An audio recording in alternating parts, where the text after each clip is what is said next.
காலில் தான் தண்ணி சோறு போட சொன்னல என் பொண்டாட்டேன்டா. இப்போ எதுக்கு கிணத்த தண்ணி சோத்துக்கு உக்காந்து நிற்கிற நீயா? டெய்லியும் தண்ணி சோறே போட்டா எப்படிடா? ஒரு நாள் குழம்பு சோறு போடாண்டா. சளி பிடிச்சி நிற்கிறாடி. தயவுசெய்து ஒரு நாள் குழம்பு சோறு போடுறா. வீட்டில் என்ன இருக்குதோ அதான் போடுவாங்க. நீ கேட்கறதெல்லாம் வயணுமோ ஆக்கி போட்டுன்னு இருக்க முடியாது. புரியுதா?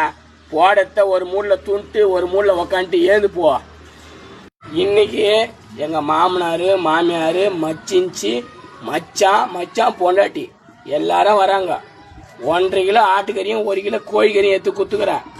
அவங்க வந்ததுக்கு அப்புறம் சாப்பிட்டு அவங்க வீட்டுக்கு போயிட்டாங்கன்னா மீதி இருந்தால் போடுறேன். நடுப்புற சோறு ஒன்று எது ஒன்று எங்களை தொல்லை பண்ணி இருக்காத. புரியுதா? சரி, ஓகே. எங்கன்னா யாருன்னா கொடுக்குறாங்க சாப்பிட்றல தாத்தான்னு என் பையன் ஓடியாந்தா அவனுக்கு எதுக்கு தர? நீ நேற்று வச்சது முந்தா நேற்று வச்சதுலாம் சாப்பிடுவேன். என் பையனுக்கு ஏன் தர? ஏதாவது அவனுக்கு ஆயிடுச்சுன்னா யார் பொறுப்பு? தாத்தானு உன் பையன் வரான், அவனை விட்டு என்னால் சாப்பிட முடியலடா. அதான்டா குத்தான். பேரனோட எனக்கு நடா முக்கியம். உனக்கு தான் என்னை விட உன் மாமனார் மாமியார் பெருசாகி போச்சு. ஒரு வேளை சோறுக்கு என்னை கையேந்தி வைக்கிற சொல்லு.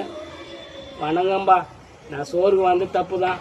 இருந்தா போடு, இல்லை நான் பட்டினியா கூட போறேன்பா. நான் வரேன்பா.